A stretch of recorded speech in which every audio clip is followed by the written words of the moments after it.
Attam jirtu daawwattoota Oromiyaa Miidiyaa Neetwork oduu har'aa qabannee dhiyaaneerra. Oduu kana wajjin Anraahel Girmaati. Jalqaba duraa hordoftoonni amantaa Musliimaa marti keessanuu baga ayyaana Eid al-Adhaa Arafaan nagaan geessan jechuu barbaanna. Ayyaanni Eid al-Adhaa Arafaa waggaan 1439ffaa biyyoota addunyaa garaagaraa keessatti bifa miidhagaa ta'een kabajamee akka oole maddeen adda addaa gabaasanii jiru. Ayyaanni kun biyya Ameerikaa kutaa Minnesota magaalaa Saint Paul fi Crooklyn Parkitti bifa hawwataa ta'een kabajamee ooleera. Hirmaattonni ayyaana kanarratti dubbifne akka OMN'tti himanitti ayyaanni bara kanaa kan baroota darbanirra baratti gammachuu guddaadhaan ayyaaneffataa jiran ta'uusaa dubbatanii jiru. Burqaan gammachuu isaanis gaaffiin uummata Oromoo baroota dheeraadhaaf ukkaamamee ture baratti furmaata argachaa jiru ta'uusaa dubbatanii jiru. Ayyaanni Arafaa biyyoota Afrikaa dabalatee giddu galeessa bahaa ardii Awurooppaa biyyoota Arabaatii fi Ameerikaa keessattis kabajamee ooleera. Haaluma wal fakkaatuun ayyaanni Eid al-Adhaa Arafaanii kutaalee Oromiyaa keessattis bifa nagaaf gammachuun kabajamee ooluusaa maddeen odeeffannoo keenya nuun gahanii jiru. Namoonni ayyaana kana wayita kabajatan haasofsisni akka jedhanitti jijjiiramni gama mootummaatiin mul'achaa jiru gammachuu qabaachuu isaaniitii fi haa ta'utii rakkoon gama daangaatiin lammiilee Oromoo mudachaa jiru furamuu dhabuu hedduu kan isaan gaddisiiseef rakkinichaaf yeroo furmaata kennuun barbaachisaa ta'uu dubbatanii jiru.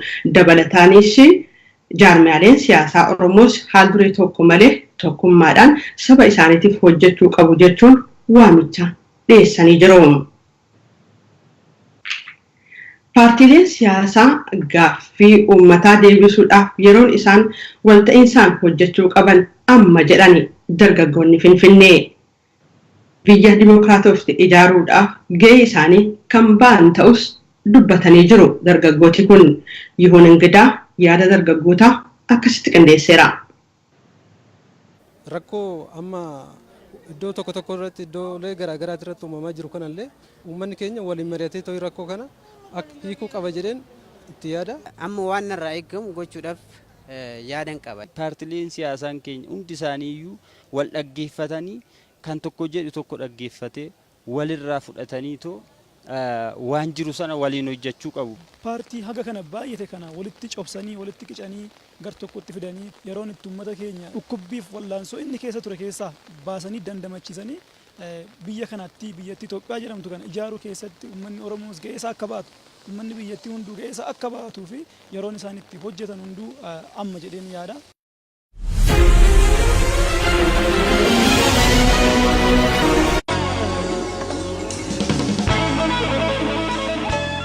Qabsoon uummataa Itoophiyaa keessatti waa hedduu jijjiiraa jira.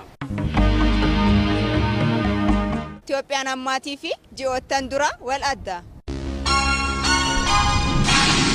OMN ni mariisifnaa, ni dhaggeeffannaa, ajandaa uummataa ni uumna. Fuulduree biyyattii daran tolchuuf maaltu eegama? OMN dilbata dhufu waltajjii marii dhaabbilee siyaasaa galma hoteela Hiiltanitti qopheessee jira.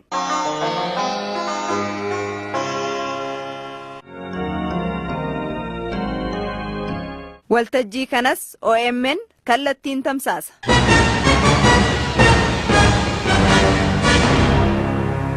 OMN Miidiyaa Uummataa.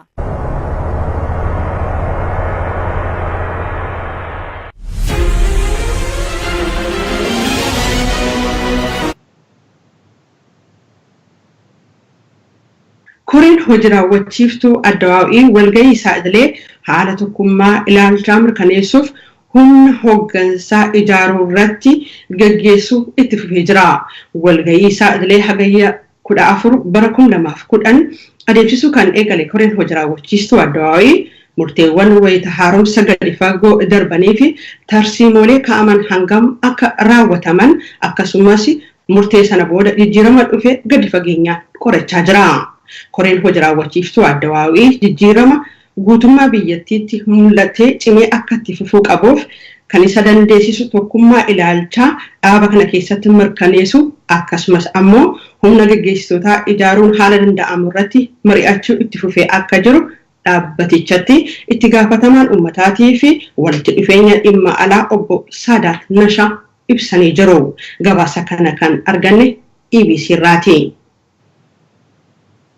Lammiileen Kooriyaa saba lola biyyattii keessatti mudatee turen waggaa 60 olii fi gargar bahanii turan deebi'anii wal arguudhaaf milkaa'an jedha gabaasi BBC irraa arganne.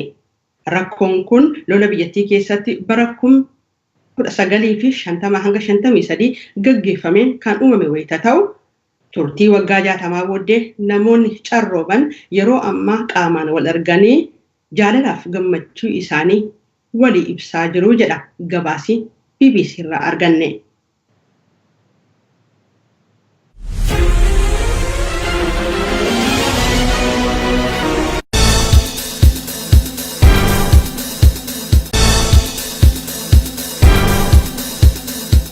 Hawaasa Oromoo Saudi Arabiyaa magaalaa Jiddaa fi naannoo isheetti argamtan maraaf.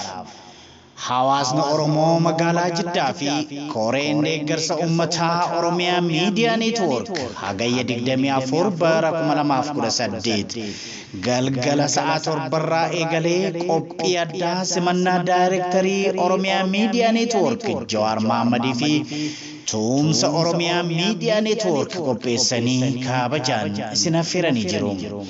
Sirna simannaa daayirektarii Oromiyaa Miidiyaa Neetwoork Jawaar Mahammadii fi Tumsa OMN irratti hawaasni Oromoo ollaa magaalaa Jiddaatti argaman ni argamu.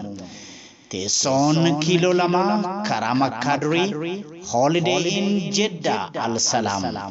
Sagantaa kana irratti daayirektariin Oromiyaa Miidiyaa Neetwoork obbo Jawaar Mahammad, Ustaaz Raayyaa Abbaa Maccaa fi Ustaaz Kaamil Shamsuu hawaasa Oromoo magaalaa Riyaad wajjin marii bal'aa ni gaggeessu.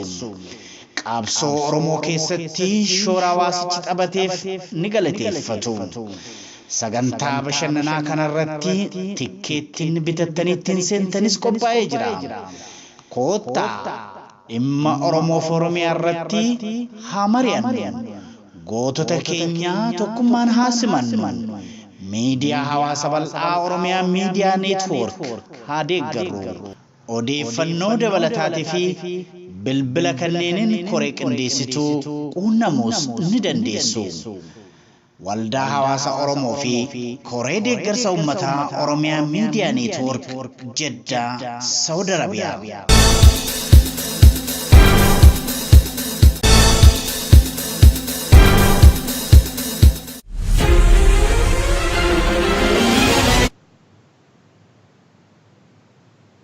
Oduu yeroo kanaaf jennee qabannee dhiyaanne xumurree nagaan.